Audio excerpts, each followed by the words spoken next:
अस्सलाम वालेकुम, मेरा नाम डॉक्टर गुलाम नबी। आज की वीडियो में हम आपको बताएंगे कि आपने अगर बोर गोट फार्मिंग का बिज़नेस पाकिस्तान में शुरू करना तो कैसे करें। क्योंकि बहुत सारे लोग हमसे सवाल कमेंट्स में सवाल कर रहे थे कि मैं नया हूँ या मैं पहले मेरा सेटअप है तो मैं बिज़नेस कैसे शुरू करूँ।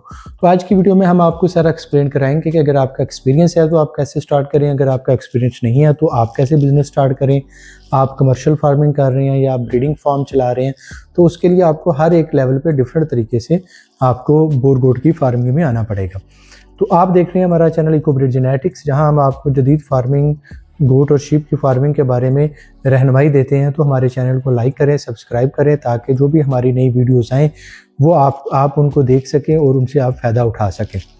तो सबसे पहले बात यह है कि जो बोर गोट फार्मिंग एक इंतहाई इकोनॉमिकल फार्मिंग बिज़नेस है।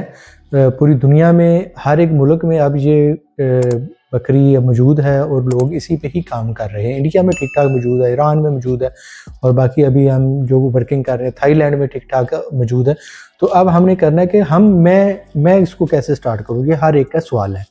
सबसे पहले इसमें बात ये है कि भाई इसका सबसे पहले चीज़ है कि दो कैटेगरीज है। आप इसको एज शौक के तौर पे करना चाह रहे हैं जिसका कोई कमर्शियल इंटरेस्ट नहीं, दूसरा ये आप उसको एज शौक भी करना चाह रहे हैं, कमर्शियल इंटरेस्ट भी साथ हो, तीसरा ये आप प्योरली कमर्शियल उसको करना चाह रहे हैं, आप उसमें उसकी फार्मिंग करके पैसे कमाना चाहते हैं, अपना घर चलाना चाहते हैं।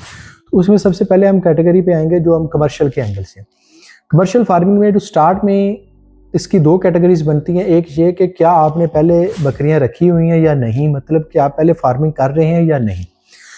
अगर आप पहले फार्मिंग कर रहे हैं तो इट मीन्स आपको बकरी का आइडिया है कैसे मैनेज करना है। अगर आप फार्मिंग नहीं कर रहे हैं तो आपने सबसे पहले बकरी फार्मिंग सीखनी है।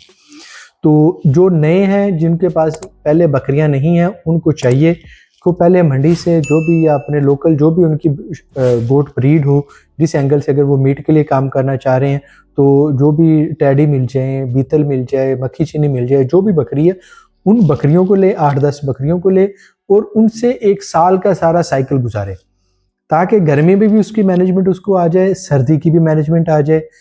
क्योंकि इस गर्मी सर्दी में चारे की मैनेजमेंट मुख्तलिफ है, वो अपनी चारे की मैनेजमेंट सीख ले।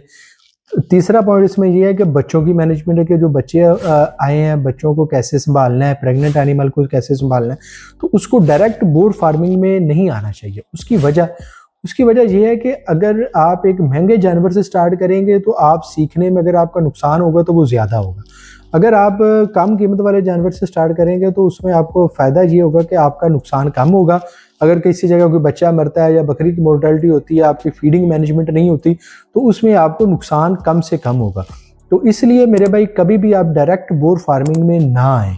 अगर आप इसको कमर्शियल स्केल पे करना चाहते हैं तो सबसे पहले आप बकरी को समझें, बकरी का बिहेवियर समझें, बकरी कैसे रखती हैं, कैसे उसकी फीड मैनेजमेंट करते हैं, उसको सबसे पहले सीखें। और जब आप वो एक साल के पीरियड में आप उसके जो भी हमारे 4 मौसम आते हैं उन मौसमों में बकरी को मैनेज कर लेंगे तो फिर आप दूसरी कैटेगरी में आ जाएंगे जिनमें लोगों का बकरी का एक्सपीरियंस है। आप भी बकरी के एक्सपीरियंस वाली कैटेगरी में आ जाएंगे। तो उसमें आगे दो कैटेगरीज हैं कि अगर आप पहले ऑलरेडी बकरियां पाल रहे हैं तो उसमें दो कैटेगरीज हैं। एक कैटेगरी ये है कि आपका ब्रीडिंग फार्म है। ब्रीडिंग फार्म मीन्स ये है कि आपके पास एलीट जेनेटिक्स है, आप उस हिसाब से जो एज ब्रीडर लोग लेके जाते हैं वो आपका महंगा जानवर बिकता है। दूसरा ये है कि आपका कमर्शियल फार्म है। कमर्शियल फार्म ये है कि आप मंडी की ज़रूरत के मुताबिक जानवर डालते हैं, उसको तैयार करते हैं, जो बच्चे आते हैं उनको आप तैयार करते हैं। और सबसे पहले हम डिस्कस करते हैं आपका कमर्शियल मॉडल, उसमें आप बोर गोट को कैसे लेके चलें। उसमें मेरे भाई दो चीज़ें, अगर आपके पास ज़्यादा इन्वेस्टमेंट है तो आप बोर गोट में इन्वेस्टमेंट करें और आप उसको इनिशियल ब्रीडिंग के तौर पे भी बेच सकेंगे और उसको कमर्शियल भी कर सकेंगे। दूसरा ये कि अगर आपके पास सपोज 100 एनिमल्स का हर्ड है या 150 एनिमल का हर्ड है, आप उसमें बोर गोट को कैसे यूज़ कर सकते हैं। उसमें मेरे भाई आप बोर गोट की फार्मिंग में दो तरीके से एंटर हो सकते हैं। एक ये है कि आप क्रॉस ब्रीडिंग को फोकस करें। क्रॉस ब्रीडिंग ये है कि आप एक मेल ले लें, मेल से आप जो आपकी लोकल ब्रीड्स हैं उनको क्रॉस करवाएं और उनसे बच्चे लें। दूसरी कैटेगरी ये है कि आप सीमन परचेज करें, अपनी बकरियों को सीमन रखें, तो आपके पास बोर गोट के क्रॉस बच्चे आएंगे, उसमें वेट गेन की कैपेसिटी ज़्यादा होगी जो आपकी लोकल ब्रीड से, और उससे आपकी प्रॉफिटेबिलिटी बेहतर हो जाएगी। दूसरा ये है कि आप उसमें से अपने कुछ एनिमल्स को एम्ब्रियो रखवा लें।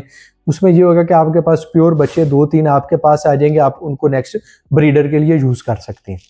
तो उससे आपकी अपने फार्म पे प्योर लाइन भी साथ साथ डेवलप हो रही होगी, उसमें आप कल को ब्रीडर भी सेल कर सकते हैं। दूसरा ये है कि आपका जो लोकल एनिमल्स हैं उनकी भी आपकी प्रॉफिटेबिलिटी बेहतर हो जाएगी, वेट गेन बेहतर हो जाएगी। दूसरी कैटेगरी ये है कि आप एज ब्रीडर फार्म काम कर रहे हैं। तो आप एज ब्रीडर फार्म काम कर रहे हैं तो आपको अभी बिल्कुल बोर गोट में डायरेक्ट आना चाहिए, क्योंकि आपको बकरी फार्मिंग का एक्सपीरियंस है।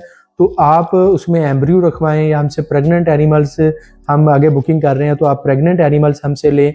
अगर आप किड्स की बुकिंग करवाना चाह रहे हैं तो उसकी हम इंशाल्लाह जल्द पॉलिसी देंगे। तो उसमें आप बुकिंग करवाएं, अपने पास प्योर एनिमल्स लेके आएँ और उनको आगे लेके चलें और उनको एज ए ब्रीडर सेल करें। तो इसमें मेरे भाई चीज़ ये होती है कि आपने जो भी एक मॉडल आया है उसको आपने यूज़ कैसे करना है। अगर आप अपनी सारी देसी बकरियां बेच के अगर 2 या 4 बोर गोट से स्टार्ट करेंगे तो ये एक इकोनॉमिकल या वायबल मॉडल नहीं है।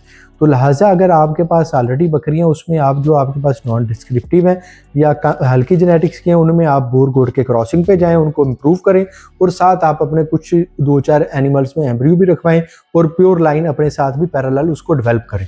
अगर आप ब्रीडर फार्म है तो आपको एक्टिवली इन्वॉल्व होना चाहिए और आप अपने एनिमल्स में एम्ब्रियोज रखवाएं और ज़्यादा से ज़्यादा बच्चे लें ताकि आप फिर उनको एज ब्रीडर लोगों को सेल कर सकें। और मज़ीद अगर आप इसकी फार्मिंग के बारे में जानना चाहते हैं या बोर के बारे में कोई फर्दर मालूमात लेना चाहते हैं तो कमेंट से हम डिस्कस करें।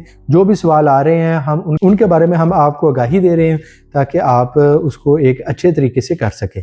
मज़ीद गोट फार्मिंग के रिलेटेड जानने के लिए हमारे चैनल के साथ जुड़े रहें, लाइक करें, शेयर करें, सब्सक्राइब करें और दोस्तों को भी इसके बारे में बताएं ताकि वो भी इससे फ़ायदा उठा सके। Thank you.